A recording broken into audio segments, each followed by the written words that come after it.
Oi pessoal, sejam bem-vindos a mais um vídeo do Plantão Geek. Eu sou a Miss Walker e hoje trazendo aqui um especial de Halloween, que eu também diria que é um cinemei, por que não, né? É um cinemei também, vou chamar de cinemei. No vídeo de hoje eu vou falar pra vocês qual foi a origem dos monstros. O que seria isso? O que eu tô querendo dizer com tudo isso? Vocês sabem que no terror é muito comum o uso de monstros, né? Pra quem aí conhece Freddy Krueger, Jason, Samara, Frankenstein, Drácula, todas essas criaturas, né, do mundo do terror, sejam elas sobrenaturais ou não, elas todas tiveram a sua origem, né? Quem é que teve a ideia primeiro de simplesmente falar, não, eu vou fazer uma criatura aqui de terror, por que um bicho? Por que no gênero de terror? No vídeo de hoje eu vou falar um pouco dessa origem e ainda mais, tá? A gente vai falar um pouco de terror, porque afinal de contas, você está no Halloween, hoje é dia 31 de outubro, dia de Halloween, então vamos fazer um vídeo especial. Mas antes de eu começar aqui, não se esquece de se inscrever no canal e deixar um like, porque isso me ajuda muito. Sério, gente, não sai desse vídeo sem deixar o seu like, sem você comentar aí embaixo se você gostou ou não, sabe? Essas pequenas coisinhas ajudam muito no engajamento do vídeo, ajuda muito o YouTube a recomendar o meu canal para as pessoas. Então essa é a forma que você pode me ajudar aqui, ajudar com o meu trabalho e tudo mais. Além de, tem uma outra opçãozinha aí para quem quiser ajudar financeiramente o canal. Agora tem uma opção chamada Valeu aí embaixo. Ela não é obrigatória nem nada assim, então pelo amor de Deus, gente, não vai pegar cartão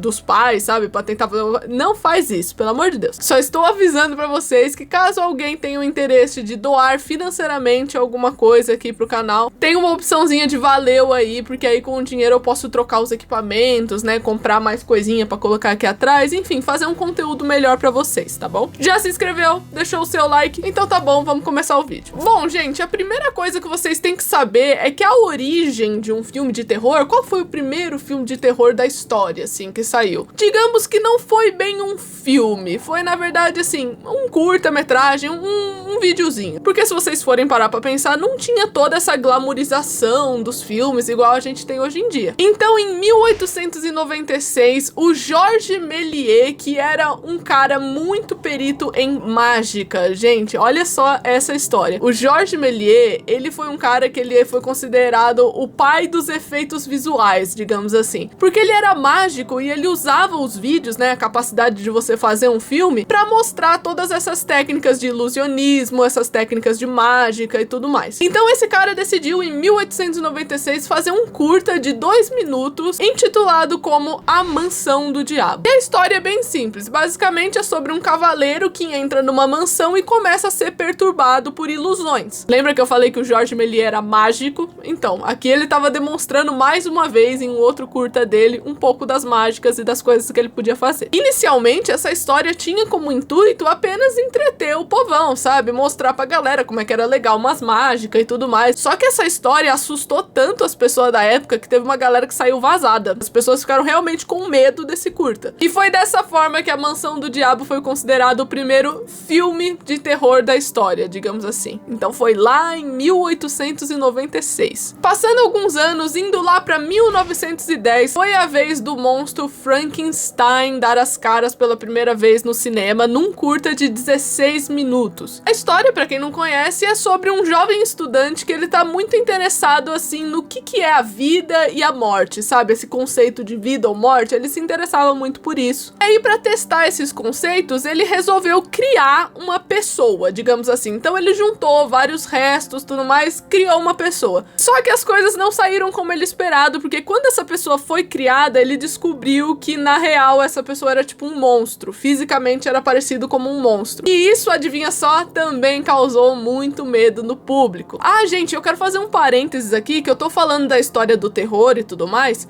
no cinema, tá, gente? No audiovisual, é por isso que eu coloquei aqui no quadro do Cinemei. Eu não tô falando da origem do terror na parte da literatura, né, porque parte desses monstros que eu vou mencionar nesse vídeo hoje já tinham saído em livros, assim, muitos anos antes. Então eu tô falando do momento que um cineasta olhou pra essas obras e decidiu adaptar pro cinema, pra ver o que acontecia. Até porque, gente, o conceito de adaptação é justamente esse. Tem coisa que funciona num livro que não funciona num filme e vice-versa, tá? Então foi um desafio muito grande na época. Só que agora a gente vai entender um pouco mais a fundo da onde que veio esses monstros, né? Porque eu contei 2 casos à parte aqui. Até agora eu só falei de um monstro, que foi o Frankenstein. E falei mais ou menos ali da origem do terror. Vamos aprofundar e entender um pouco melhor como é que funcionava a cabeça dessa galera que decidiu reinventar, né? E criar também, até mesmo, vários subgêneros de terror que vieram e foram adicionando cada vez mais elementos no cinema, na maneira que você faz filmes e etc. Bom, vocês já devem ter ouvido falar que quando a gente começa a comentar aqui sobre artes, é perfeitamente normal as pessoas começarem a falar de vanguardas, né? Que seriam movimentos das determinadas artes. No cinema não é diferente, porque no cinema você também tem diversas vanguardas por aí. Nas décadas de 10 e 20, a gente teve muitas vanguardas diferentes do cinema, só que a questão que vocês têm que lembrar aqui é que as produções eram todas independentes, sabe? Você não tinha grandes empresas querendo fazer um monte de coisa com filme, porque até então era meio recente, você tinha muito mais produção independente, que é aquela que vai do bolso da pessoa, sabe? Não tem uma grande empresa por trás. E pra gente chegar lá nos monstros e no terror, né, que é a temática desse vídeo, eu preciso falar um pouquinho pra vocês sobre uma vanguarda que se chama expressionismo alemão, que é uma vanguarda que faz muito peso até hoje no terror, assim, até hoje em maneiras como muitos diretores trabalham, como por exemplo Tim Burton. Você gosta de filme do Tim Burton? Edward Mãos de Tesoura, A Noiva Cadáver, Alice no País das Maravilhas e vários outros filmes do Tim Burton por aí, tem muita referência de expressionismo alemão e já já vocês vão entender o porquê. Se você pegar essa palavra expressionismo, o que é isso, né? É o ato de você se expressar, você tá expressando o que você sente. É uma visão interior, é uma visão muito intuitiva do cineasta quando ele tá fazendo um filme. Apesar de ter existido em muitos lugares, eu vou dar um foco aqui no expressionismo alemão, a princípio, porque o cinema alemão, eles não tinham muito sentimento, sabe? Era uma coisa que só 10% da produção de cinema da Alemanha era deles. De resto, eles tudo compravam filmes de fora. E as coisas ficaram ainda piores quando chegou em 1914, por aí. Por quê? Porque teve a Primeira Guerra Mundial e a Alemanha ficou de fora da distribuição de vários filmes daquela época. Então eles tiveram que produzir sozinho mesmo, e é isso aí. O expressionismo alemão, o auge dele foi quando chegou ali nos anos 20 e tudo mais, depois que a guerra terminou. Os alemães, eles sofreram muito na Primeira Guerra Mundial, né? Eles saíram assim com uma derrota gigantesca, historicamente falando. Então o povo alemão, ele tava muito triste, tava muito frustrado. Digamos que eles tinham muitas coisas pra falar e muitas coisas pra expressar, porque nada tinha ido bem ali pro país deles na Primeira Guerra Mundial. Isso ajudou um movimento como o expressionismo a ficar muito forte na Alemanha, justamente por essa coisa de você ter que se expressar, de você ter que sentir. Lembra que a gente falou isso antes? Então, já que eles estavam com esse sentimento todo sombrio, todo irritável, digamos assim, isso se refletia em muitas características do expressionismo, como por exemplo, os cenários dos filmes que eles faziam, que eram completamente distorcidos, por exemplo. A maquiagem era extremamente pesada nos atores para dar aquele clima mais sombrio, porque afinal de contas era assim que eles se sentiam. História, gente, tem tudo a ver com arte, porque a arte reflete exatamente o que tá acontecendo ali na sociedade no ponto de vista daquele cineasta. A situação da pessoa, o mundo, a sociedade, tudo isso é refletido na arte. Então, se o povo tava frustrado, tava se sentindo pra baixo, mais sombrio e tudo mais, obviamente isso ia refletir na arte também lá nos filmes dos anos 20, na Alemanha, enquanto eles estavam no meio do expressionismo. O primeiro filme mesmo, que foi considerado de terror, foi O Gabinete do Dr. Caligari, que conta a história de um artista de circo que controla um sonâmbulo, basicamente. Só que as coisas saem do controle e esse sonâmbulo acaba matando várias pessoas. E aí o filme levanta um questionamento pra você, de quem que é a culpa? Da pessoa que controla ou do sonâmbulo? Então nessa época, pensa, os alemães perderam a guerra. O governo não tava podendo fazer muita coisa pelas pessoas. Quando esse filme saiu, foi tipo assim, uma ideia de você combater as autoridades. Porque afinal de contas, no filme a gente tem uma pessoa controladora e um sonâmbulo. Essa pessoa controladora tá fazendo o sonâmbulo agir de diversas formas e ter que viver com isso. Então, de certa forma, era como o povo alemão se sentia referente ao próprio governo. O governo força eles a viver numa condição que eles não querem, por exemplo. Só que assim, o público não tava muito acostumado com esse tipo de filme. Lembra que o expressionismo tava chegando com força agora na Alemanha? Então as pessoas não estavam muito acostumadas de ver o próprio sentimento ali exposto na tela. Então o diretor, né, que era o Robert Wiene, ele mudou o final desse filme e fez com que tudo parecesse um sonho ali do controlador, né, do cara do circo. Por quê? Porque naquela época o povo era acostumado com um movimento chamado realismo, que seria as coisas mais reais, né, como o próprio nome diz. Então não tinha nada muito supersticioso, nem nada assim. E aí o diretor acabou alterando o final para que não causasse uma estranheza tão grande do público, que ainda tava nessa transição do realismo pro expressionismo. Porque afinal de contas, esses dois movimentos eram muito diferentes uns dos outros. Como eu falei, os caras estavam acostumados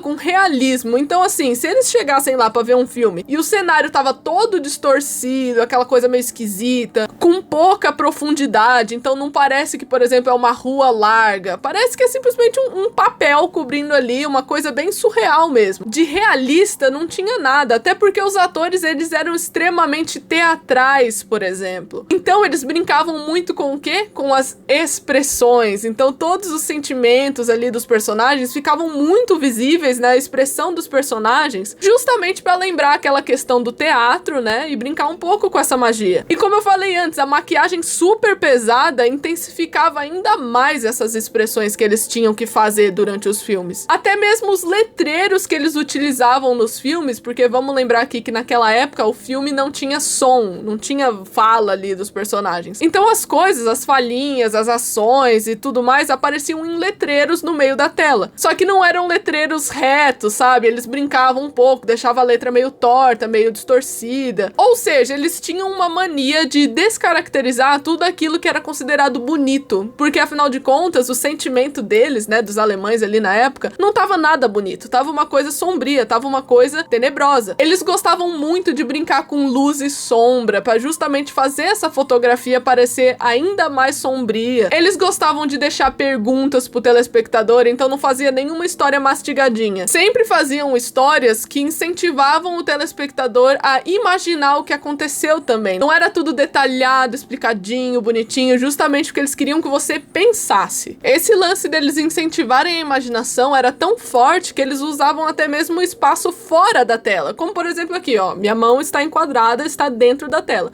Se eu fizer assim, pronto, vocês já não estão vendo a minha mão. Quantos dedos eu tô levantando? Vai, vocês têm que imaginar, porque vocês não estão vendo.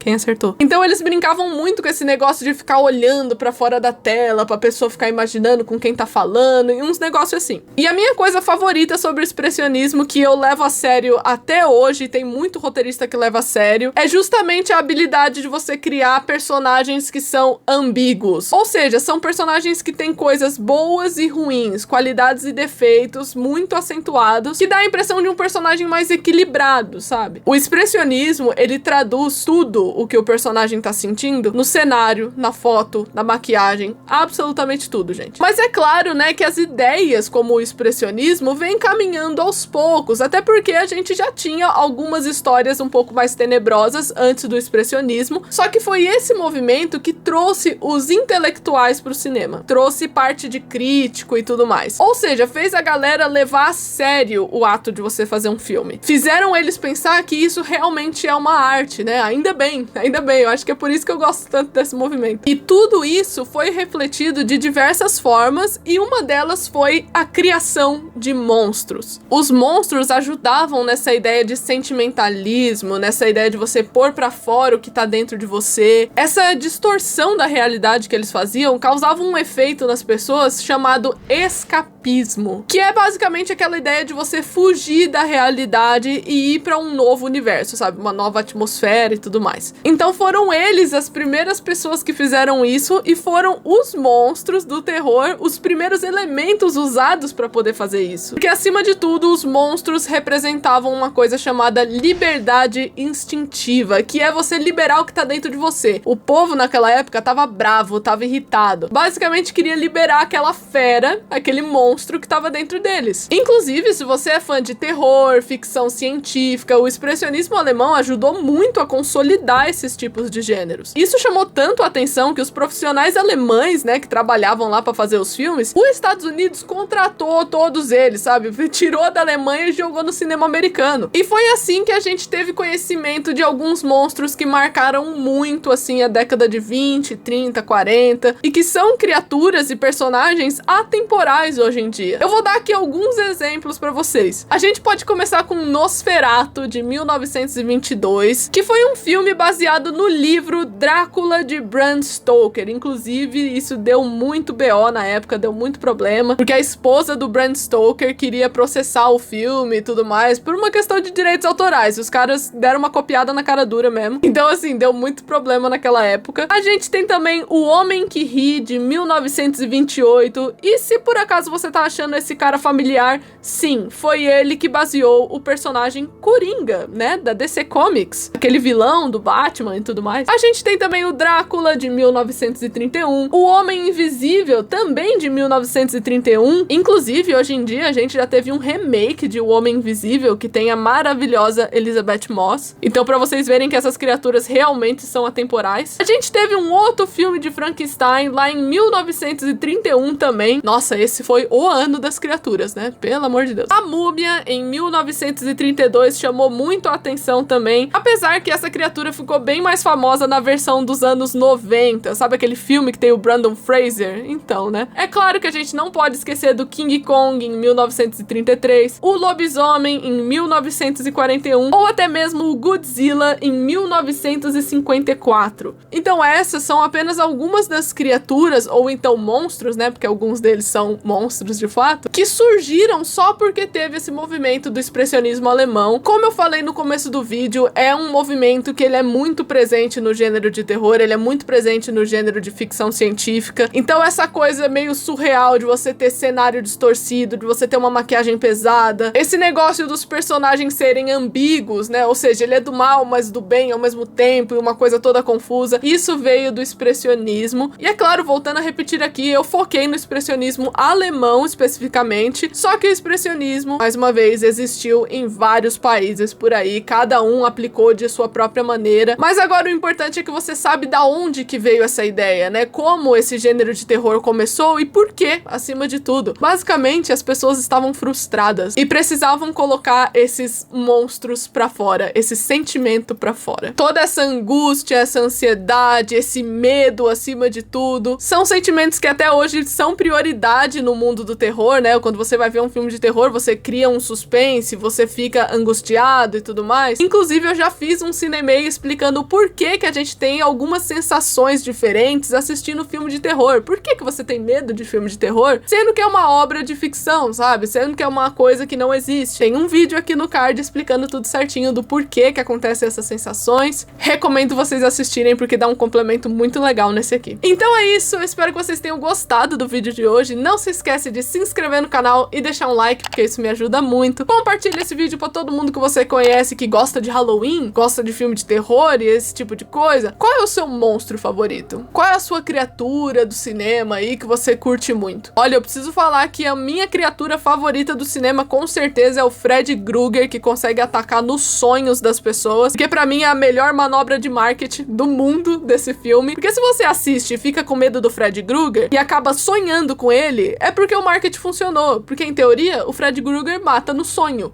Então imagina que medo, sabe? É por isso que o Freddy Krueger é a minha criatura favorita. E eu queria fazer um PS também, falar que um dos meus filmes favoritos de todos os tempos é O Iluminado, justamente porque eu acho muito bacana essa obra do Stephen King. Gosto muito do filme, toda a ambientação que ele faz. E eu quero saber qual é o seu filme favorito de terror, qual é a sua criatura favorita, né? Eu pedi aí antes, tô pedindo de novo, não me deixa no vácuo, hein? Comenta aí embaixo qual é o seu filme e criatura favorita de terror. E eu vejo vocês no próximo vídeo. Tchau!